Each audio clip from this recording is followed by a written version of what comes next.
I think the narrative and the way things develop and leveling up and all that stuff is going to interest me more than the game, just a session of the game. Fortunately now Dieter has an outlet, as he's mentioned before, games group he's joined, so even if I don't like a game, he's got people who may. Yeah, and one of those knows Gloomhaven and is keen to play it together. James! There are lots of people called James, so we haven't revealed information without permission, GDPR. Sorry, James. Sorry, just stop saying it. So that was where most of birthday money went, and also then Keyforge decks, because Keyforge, it's great. What else have we done? Let's move on from Gloomhaven. Something lighter. Flip ships! All the way up. No, it's not right. No, it's not. Oh yeah. But it's intentional. The letters work both ways. How crazy is that? I forget what it's called, an ambergram? Something like that. Oh yeah, so it looks like flip ships that way. And it looks like flip ships that way. Because you're flipping. Crazy. Tell us about flip ships. This is ridiculous. And it's kind of fun. But I can't decide my opinion on it. But so you are flipping, it's as it says, you take it in turns to flip your ships onto markers to destroy the enemy that's coming towards you, and they've got a mothership and they've got other ships, and you have to, and you don't want them to kill you obviously, so you've got to flip your ships to destroy them, and you're working together. And sometimes you get certain powers, which means you don't have to land on the ship, you can land near it or whatever. And then you get different size ships that you're flipping.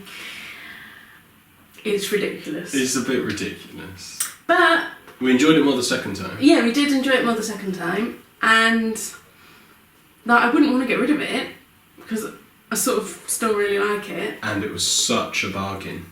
Was it really? Yeah. One of the websites I buy things from had it as like, I think like a going out of stock thing for like £7. Brand new. Well, it's worth that. Yeah. Because this sort of game would be fun. You know, you've got young teenagers, people around, old kids. Just flicking things. Flicking things about. Because you just don't realise how difficult it is. You think, oh, 10 minutes, it'll be fine. It's quite difficult to get it where you aim. You're like, oh, we've too never short, hit too it short, in another ship. way too far. Yeah. Can I just say, this is a bit of a revelation to me that the box is meant to be this way up.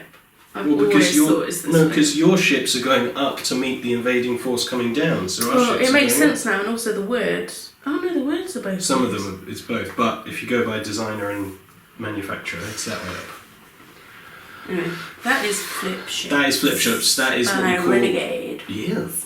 What we call a dexterity game, because it's about being dexterous. It's not the only dexterity game that we've played this month, though, because we also played Rhino Heroes Super Battle. Yes. Tell us about it. So we don't have this game, but we played it with some relatives of ours, and it is we've heard about it for years. It came out last year, did it? No. A couple of years ago. Years and years ago. Years and years. Oh, well, it was at UKG last It's always. year. So Harbour, the manufacturer, are always there, and they run the kids section. Oh. And so Rhino Hero is quite an old game. Rhino Hero Super Battle, like a bigger version, is a relative, I'd guess 4 or 5 years. Okay. But that's a guess. So it's quite good. You've got dice, and it tells you what. I can't really remember. I don't remember. No, that's to do with who moves up and down.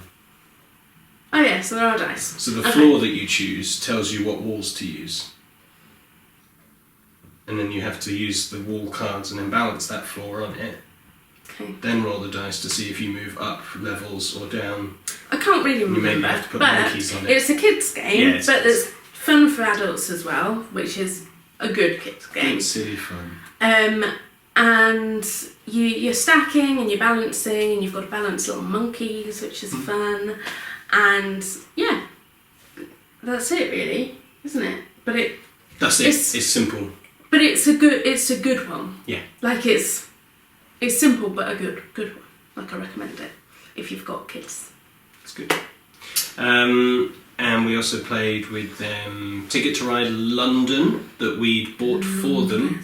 Yes. So Well, both- kind of. Well, both of my brothers, when we were at UKG, suddenly cottoned on that we were there and that Ticket to Ride London was coming out, and so both independently were like, "Hey, can you grab us one?" So we did.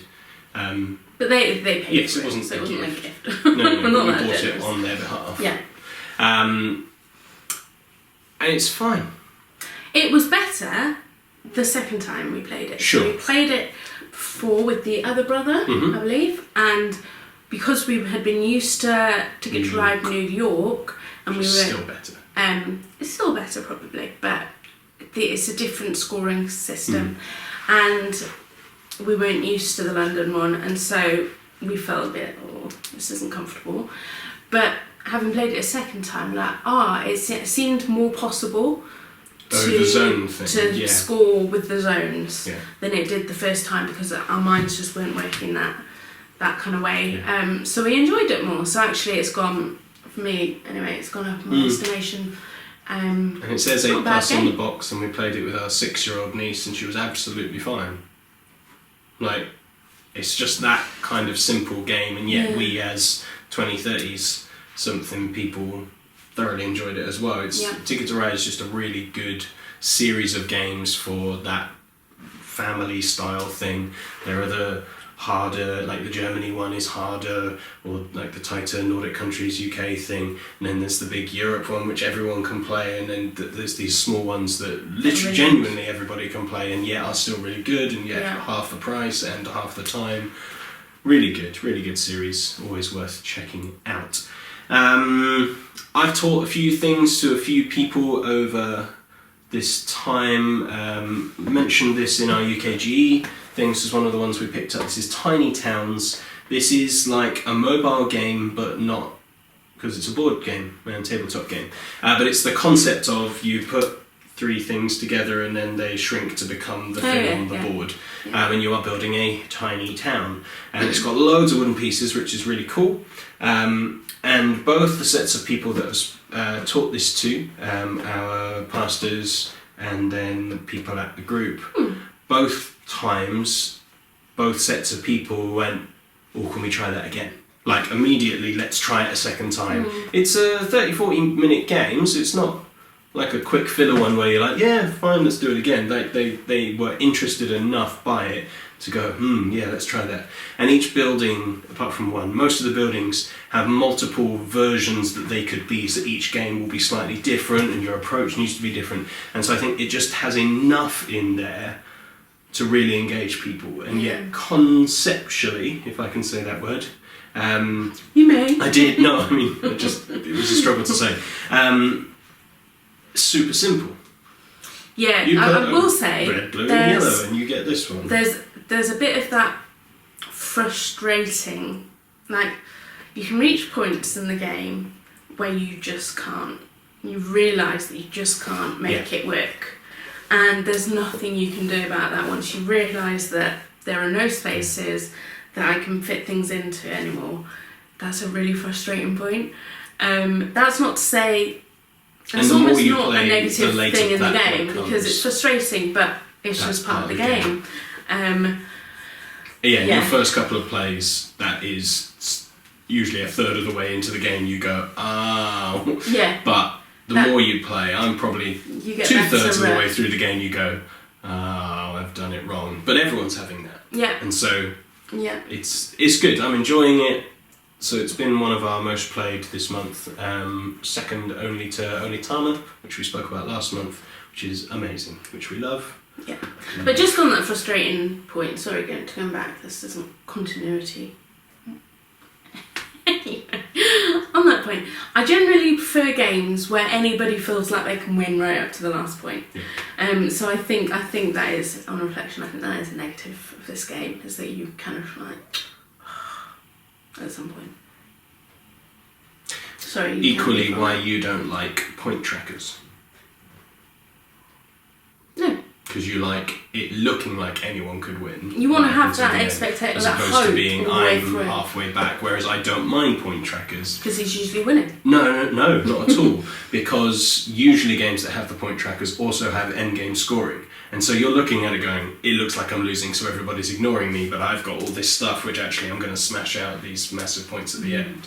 I don't mind that. I get If it doesn't discouraged have quite that- easily and I just let them out. I don't like that. Yeah, something like Carcassonne, which you're just accruing points as you go. Yeah, if you're behind, you go, What's the point? what's the point? The other new thing that came out, yes, that one. She just tapped it. I hadn't forgotten. The other new thing that came out, and actually I've played the other two on the run up to it coming out, is the third and final Century game in the real world versions. They're now redoing them all in the Golem editions, which is so frustrating because they look so much nicer. But they weren't going to do it, and so I committed to these ones, and now they're doing it, which is sad. But A New World, the third and final Century game, they all match up together. The end, if you can. No, it doesn't matter.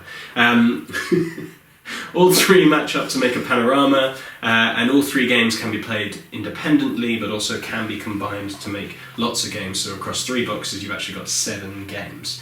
This one is slightly different in the sense that it's worker placement, and different again that it's worker bumping. Yeah. And almost not cumulative, that's not the right word, that's architects.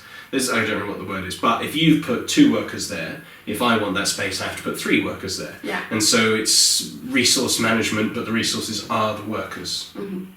Sort of.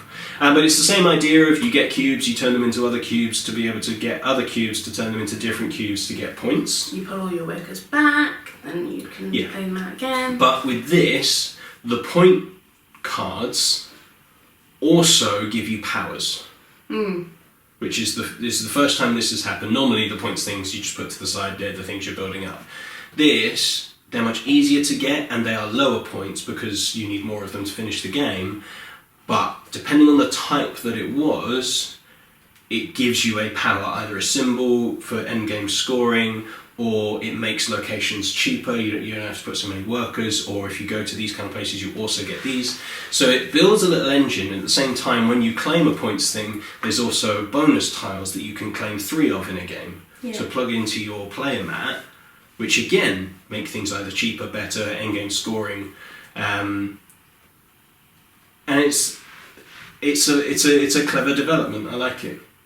And you don't typically like worker placement. I didn't like the game, did I? Yes, you did. No, I found it was too much to think about. That's not what you said when we played it. Oh, I said it was my favourite out of the 3. Yeah, and you went, I even forgot that it was worker placement, which was the point I was getting on to. No. I'm really sorry, guys. I really like this game. This is why I do the reviews on my own. That's me. I'm sorry. It's because I have more free time than you. That's the reason. I'm off track. What are we talking about? I like this game, despite the fact it's worker placement. Yes. And I said it was my favourite out of the 3. Yes. Yes. It was a positive review from Kirsty. And we even played the second one yesterday. You're not so fussed by that, are you? Yeah. No. Is that your, we'd have to play it more recently for you to remember, which is your least favourite. But you reckon currently right now this one's your favourite? I think my least favourite is the second one. Is the boat one. That's the most common least favourite. Yeah. It's possibly my favourite. It's on, first 2 are on a par. This one needs to grow on me, but then the second one grew on me. The second one was like, it's okay, but I now really like it. This one will probably do the same. We haven't tried any of the combinations with this one, which so we'll figure that out as we go, but I'm really pleased to have all 3. I'm really pleased that it's tied it off and that each one is distinct, and yet you feel like you're playing a Century game. Yeah. It's the same colour cubes, it's the same deal. You know what you're doing, even though the mechanics are completely different. There's some the same, but largely very different. You know what you're doing. It's definitely a series of... Yeah. So very clever, very pleased that has come out, and pleased to have it. So that's kind of all the new stuff. We played lots of other things, all the stuff that you would expect. But coming out, Go on in. What were you? And I'm just saying, something I'm excited to talk to you about. Ooh. Next time. Is we had men at work. Yes, But which more is from- what we more on wanted that. to get from UKG, but it wasn't out. No Yeah. one could find it. It's But now it's out. here. We've now got it. So, We'll save that more one. on that You're so later. excited. You're spoiling it now. spoilers!